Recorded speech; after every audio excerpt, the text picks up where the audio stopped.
Salut les amis, j'espère que vous allez bien par ce temps magnifique. Moi j'habite au bord de la mer comme vous le savez déjà et c'est très chaud mais ça va, on a du vent donc ça, ça fait du bien on va dire. Mais bon, voilà, on passe d'un temps maussade à un temps trop chaud. Donc qu'est-ce qui se cache derrière tout ça, hein? On ne sait pas vraiment. Moi j'ai un peu mon idée sur la question mais bon, c'est pas le sujet. Donc aujourd'hui, on se retrouve pour la vidéo 9. Donc on est bientôt à la fin de ce long programme de 10 jours que j'ai fait sur le haut potentiel intellectuel, bien sûr émotionnel et enfin intuitif.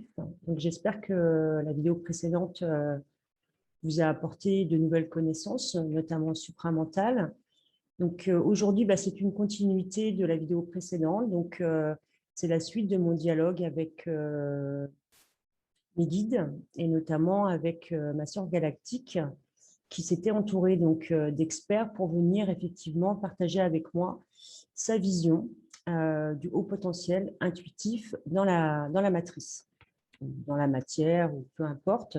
Ce que je voulais vous dire, que j'ai oublié de vous dire la dernière fois, c'est que ce n'est que ma vérité, bien sûr, hein. Donc vous avez votre libre arbitre, je vous apporte des connaissances, à chacun de voir si ça résonne ou pas en lui. Donc aujourd'hui, on va parler surtout de la pinéale, des chakras, de l'alignement, ce qui permet finalement pour le haut potentiel intuitif de se relier totalement à son intuition. Donc je vous laisse découvrir ce contenu et puis on se retrouve juste après. À tout à l'heure. J'ai ensuite demandé à ma guidance, à mon amie syrienne, quels conseils elle pouvait nous apporter vis-à-vis de ces particularités, des difficultés que rencontre le HPI dans la matrice.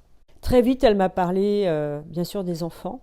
Elle était entourée de conseils plutôt experts en la matière. Et c'est vrai que très vite, elle m'a dit, voilà, vous dites que les enfants sont toute cette notion de suractivité, surexcité, à qui vous donnez de multiples noms, mais qui sont dus, comme j'ai pu l'expliquer dans une de mes vidéos, qui sont dus à cette hypersensibilité. Ils reçoivent beaucoup trop d'informations et pour pouvoir rester connectés, ils ont besoin de calme et de sérénité. Donc la télévision, la violence, la colère, le bruit, cela va provoquer une sursollicitation de leur sensibilité. C'est vrai que ce qu'il m'expliquait, c'est que c'est parfois très difficile pour des parents, notamment qui ne sont pas eux HPI, parce que déjà, en plus, ce sont des enfants très curieux, qui posent beaucoup de questions, qui peuvent se mettre très souvent en colère. Mais ce qu'il me disait, c'est surtout pas de médicaments chimiques pour répondre à cette hypersensibilité. Il me disait également que l'idéal pour un HPI, c'est de se faire accompagner effectivement par des HPI. J'y reviendrai notamment sur les écoles aujourd'hui qui sont, ou des classes spéciales qui sont pour les HPI. Il me disait qu'il fallait aussi s'entourer de HPI. Il me disait également qu'il fallait jouer, s'amuser de tous ces rôles. Je parlais, vous savez, les notions de faux self et de vrai self. Et il faut jouer avec tout ça, comme dans une pièce de théâtre.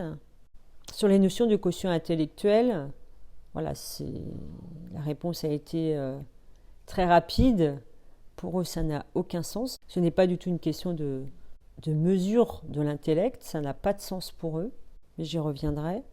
Donc elle m'a validé effectivement que le cerveau préfrontal était beaucoup plus développé chez le HPI, ce qui permet effectivement une connexion neuronale beaucoup plus puissante et beaucoup plus rapide. Et là où vraiment elle a insisté, c'était vraiment sur cette notion de lien avec la glande pinéale, qui est extrêmement puissante.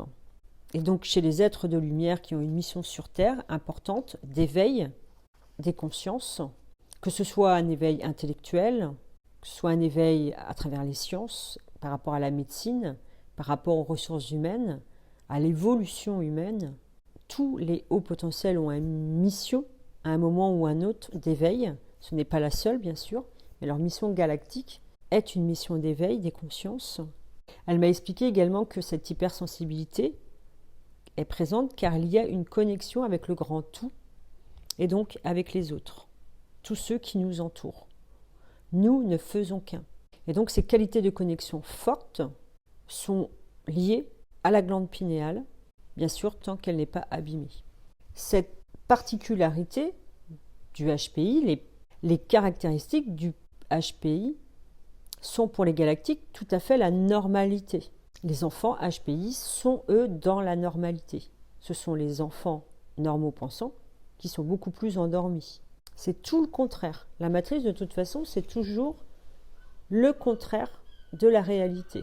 Elle était très rassurante puisqu'elle me disait que ces facultés allaient de plus en plus se développer, car les énergies et les vibrations effectivement actuelles vont favoriser à l'avenir également ce réveil des facultés. Donc elle m'a fait tout un schéma entre le cerveau préfrontal, le lien avec la pinéale, le troisième œil qui est beaucoup plus développé. Et c'est ça qui vous fait le sentiment de tout ressentir, beaucoup plus que les autres, de ressentir que vous êtes un, que vous êtes en communication permanente avec la source, avec vos guides.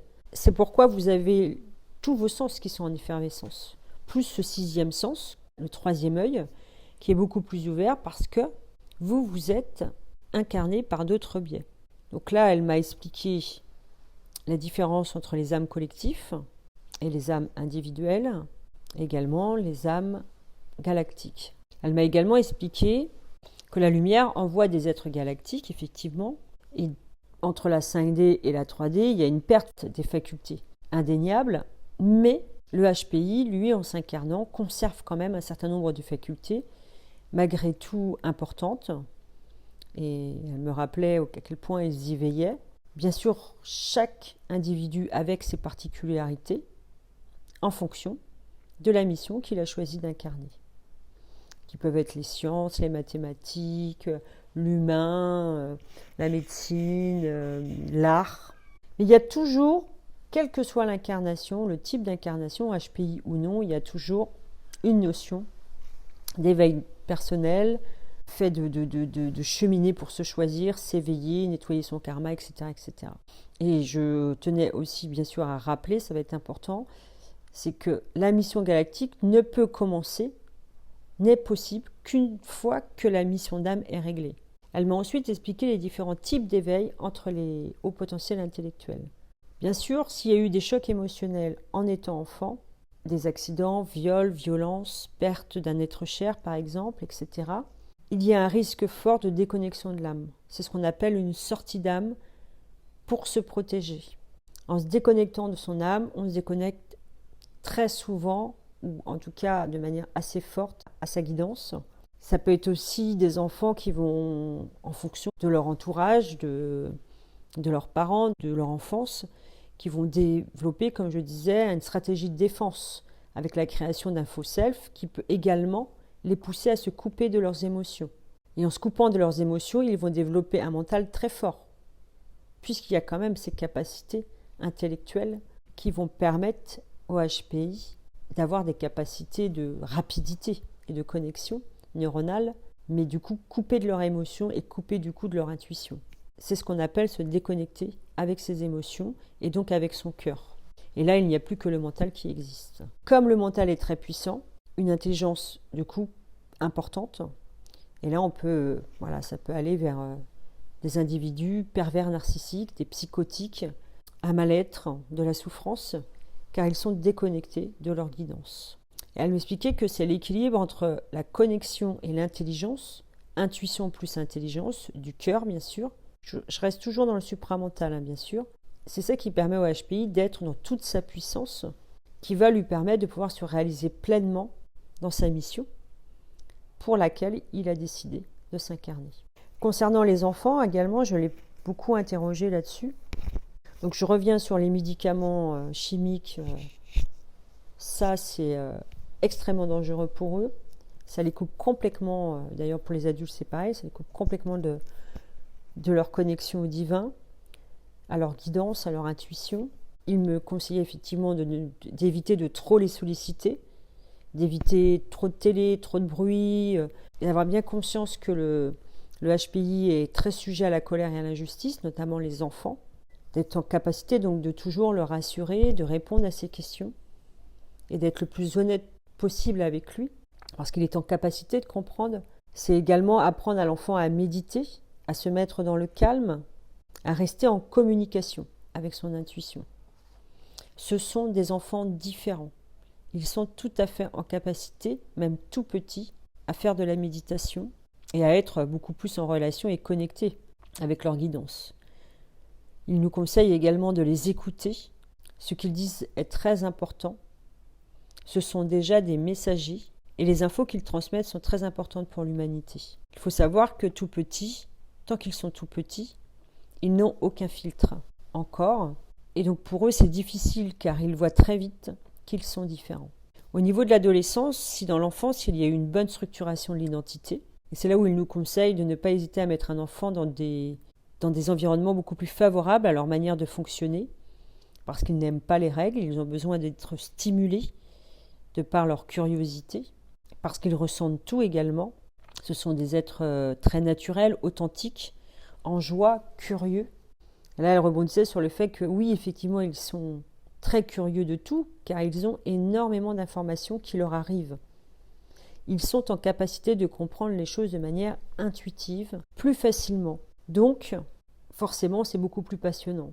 Ils voient et entendent des choses. Ils sont connectés à la source en permanence. Ils ont donc une facilité de compréhension du monde qui les entoure, mais aussi c'est complexe pour eux car ils sont bien sûr minoritaires. Donc ensuite, elle m'a parlé effectivement des écoles qui sont habilitées à accompagner les hauts potentiels intellectuels, donc surtout un encadrement de professionnels habilités à comprendre les mécanismes du HPI, car ils sont eux-mêmes HPI.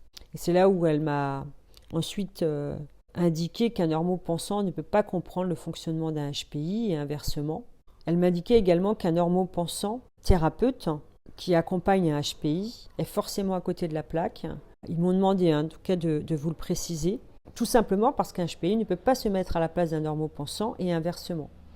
C'est comme quelqu'un de 20 ans qui ne peut pas se mettre à la place de quelqu'un de 80 ans. Il y a un vécu, de l'expérience. Là, on peut dire que c'est un peu pareil. On ne peut pas se mettre à la place d'eux. Donc en gros, un normopensant qui accompagne un HPI, même s'il est tout à fait compétent dans son métier de thérapeute ou de professeur, peu importe, passera à côté de plein de choses. Il y a des choses qu'il ne peut pas comprendre, qu'il ne verra pas. Et ce sera bien sûr préjudiciable à son client, tout simplement. Elle a rajouté, je ne dis pas qu'il ne pourra pas l'accompagner de manière qualitative, mais il ne pourra pas l'accompagner dans son cheminement de haut potentiel intellectuel. Ensuite, je reviens donc à l'âge adolescent. Il pourra ensuite vivre très rapidement sa mission de vie, s'il a été bien structuré pendant son enfance. Et souvent, là, on a plutôt des enfants prodigues, des belles carrières, etc., etc. Si pendant la petite enfance, le HPI est confronté à des souffrances, il va mettre en place une stratégie de faux-sève pour se faire accepter et s'aimer par les autres, ce qu'on disait. Et donc, à l'adolescence, les choses ne vont pas s'améliorer, voire s'empirer, et aller crescendo avec l'âge adulte jusqu'à l'éveil potentiel, bien sûr. Et à l'adolescence, ça peut être très difficile pour le HPI, puisque c'est un âge où les émotions sont déjà compliquées à vivre.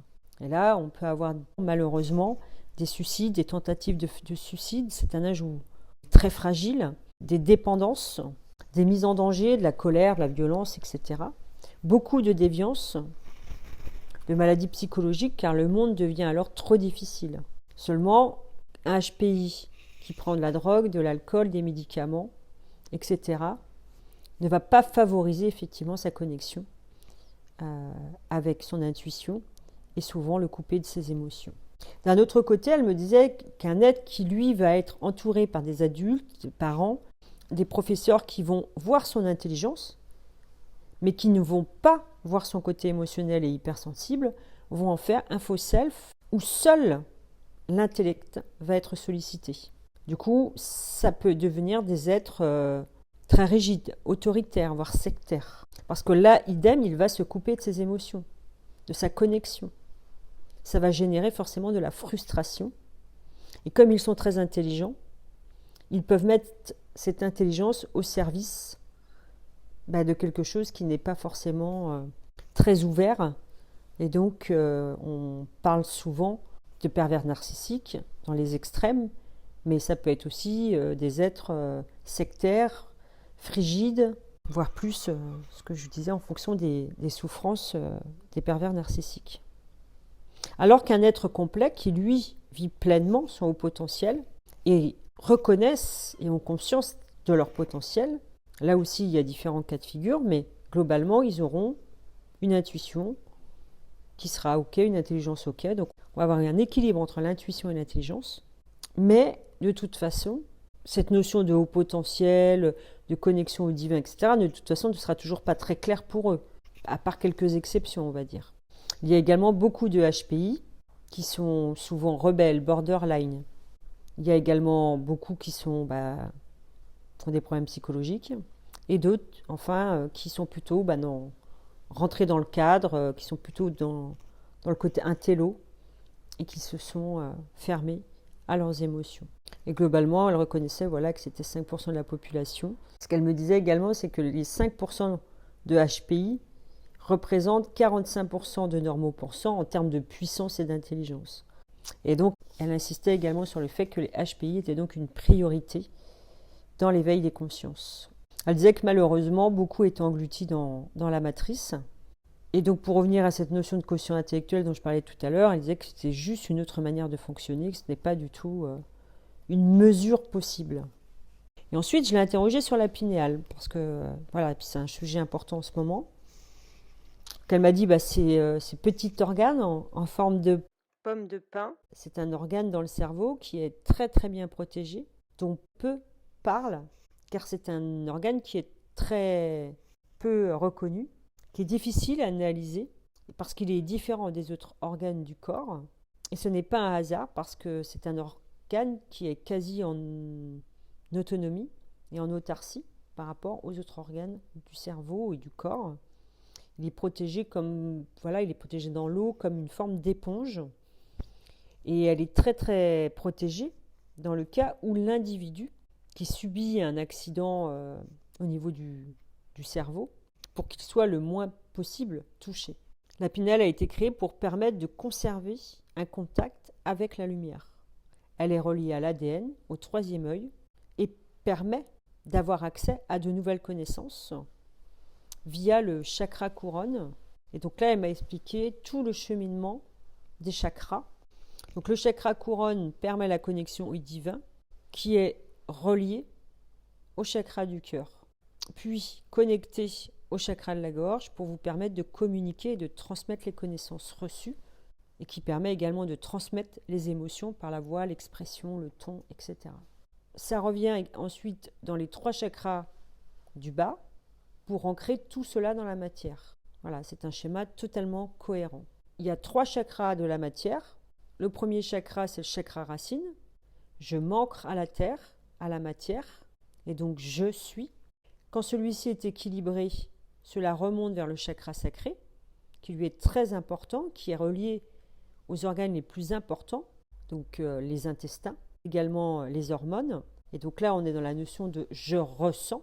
Et quand ce deuxième chakra est également équilibré, cela remonte au chakra du plexus solaire, qui est le chakra de la stabilité. Je veux. Au centre, nous avons le chakra du cœur, j'aime. Et c'est le chakra du cœur qui fait la connexion entre les 3 chakras de la matière et les 3 chakras de la connexion. C'est-à-dire la connexion entre la matière et le divin. Donc le chakra du cœur doit être totalement ouvert et connecté à l'âme et au divin. Et ensuite, au niveau des chakras de la connexion, le chakra couronne, je sais, donc je reçois la connaissance du divin, de la source. Donc si le chakra couronne est bien ouvert, il se connecte au chakra du troisième œil, je vois, ce qui me permet d'interpréter, de visualiser et de transcrire l'information et la connaissance reçue par le divin et qui est totalement connecté à la pinéale.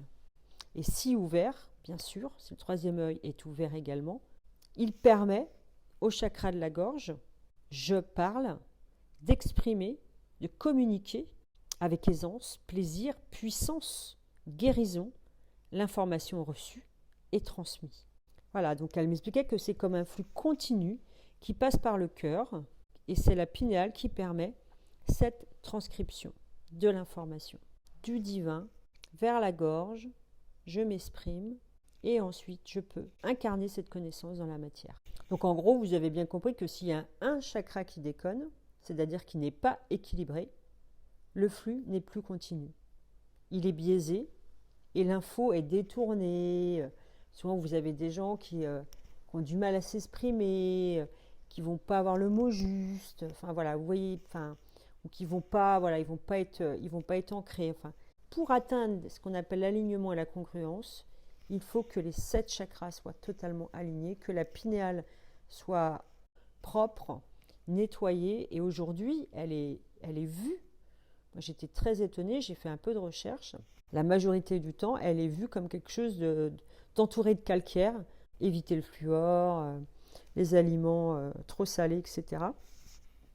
Parce que comme c'est de l'eau, forcément, bah, si vous y mettez trop d'aliments qui vont venir calcifier la pinéale est complètement entourée et du coup, elle ne peut plus fonctionner. Mais bon, je vous laisse faire votre recherche à ce niveau-là. Et donc tout ça, c'est la force, la puissance du haut potentiel intellectuel. Une fois qu'il est équilibré, qu'il a compris le fonctionnement de sa connexion, il peut être dans le flow. Alors qu'est-ce que le flow? Parce que j'en parle souvent. C'est un état de concentration élevé où l'individu est totalement absorbé par la tâche qu'il est en train de faire, tout en éprouvant un sentiment de bonheur et d'accomplissement. Donc être dans le flow, effectivement, c'est être en pleine conscience. Et donc, c'est vivre le moment présent et c'est être forcément dans l'intuition. C'est suivre ce que notre âme souhaite que l'on vive, tout simplement. Moi, par exemple, quand je jardine, je suis dans le flot. Je ne vois pas le temps passer. Ça me procure de l'énergie. Même s'il y a une fatigue physique qui peut se mettre en place, je ne la ressens pas. Et là, du coup, je suis comme dans une forme d'auto-hypnose où je suis totalement connectée et l'information vient à moi naturellement. Parce que c'est quelque chose que j'aime faire, comme si j'étais guidée, comme si tout était simple pour moi quand je jardine. Forcément, quand je suis en séance de coaching avec mes clients, il en est de même. C'est facile, c'est fluide. Quand je cuisine également. Tout ce qui est artistique, en règle générale, procure le flow, à partir du moment, bien sûr, où c'est quelque chose qui nous anime et qu'on aime faire. Et quand on est dans le flow, on est totalement connecté dans l'intuition et c'est pour ça que ça nous donne de l'énergie et qu'on ne voit pas le temps passer, etc. etc. Donc, coucou, j'en ai fini avec jour 9. Donc, j'espère que vous avez pris du plaisir à partager avec moi ce joli moment et puis que vous avez appris de nouvelles choses. Donc, soyez bienveillants envers vous-même, envers votre pinéale. Elle est extrêmement importante. Je vous laisse aussi, bien sûr, comme je disais tout à l'heure, votre libre arbitre.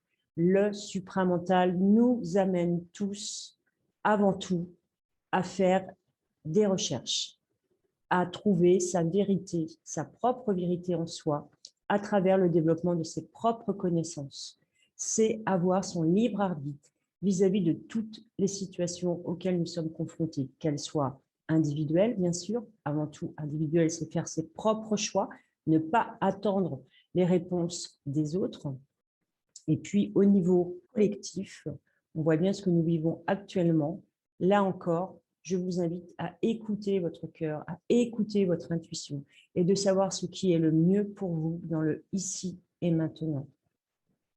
Il n'y a pas de bon ou de mauvaise réponse, de bonne ou de mauvaise solution. Chaque solution appartient à chacun de nous, où nous en sommes par rapport à notre cheminement, à notre chemin de vie, peu importe, à notre incarnation, qu'est-ce qu'on est venu incarner, qu'est-ce qu'on est venu comprendre ici dans cette matrice et pourquoi finalement nous vivons ce moment difficile, qu'est-ce que cela nous apprend sur nous, ce que cela nous apprend sur l'humanité, qu'est-ce que nous voulons pour demain. Voilà, toutes ces questions, forcément, j'invite à chacun en tout cas de mes abonnés, des gens qui écouteront cette vidéo, de se poser les bonnes questions. vous avez vos réponses en vous. Écoutez votre intuition, écoutez votre cœur.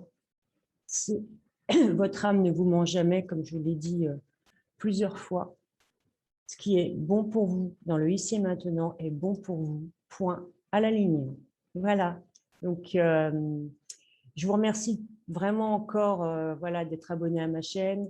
N'hésitez pas à liker, bien sûr, à partager si le contenu vous paraît intéressant pour des gens autour de vous qui auraient besoin, effectivement, qui cheminent, qui ont besoin d'avoir de nouvelles connaissances vis-à-vis de ce haut potentiel intuitif par rapport à leur intuition, par rapport à leur développement personnel. Voilà, donc n'hésitez pas à partager, n'hésitez pas à commenter. Voilà, je ferai je fais très attention à vous répondre.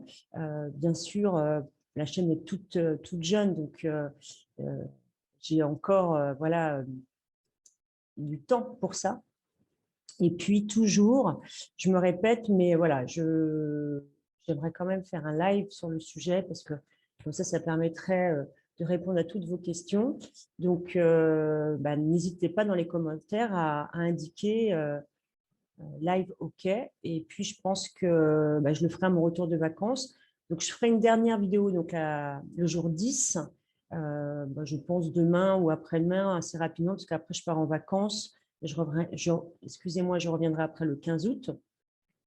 Et donc là, je proposerai un live pour débriefer tout ça. Mais en vidéo 10, pour la dernière vidéo, du coup, je pense que je vais faire appel à mes guides à travers les oracles et la guidance pour leur demander, parce que moi, ça m'intéresse également, pour leur demander qu'est-ce qu'ils attendent aujourd'hui, qu'est-ce que l'univers attend aujourd'hui des hauts potentiels intuitifs. Voilà, qu'est-ce qu'ils ont à nous dire, qu'est-ce qu'ils aimeraient que l'on mette en place. Voilà, on verra. Donc, sur ce, je vous souhaite une belle fin de journée. Je vous embrasse. Plein de bisous. Et je vous dis à bientôt, mes amis. Bye bye.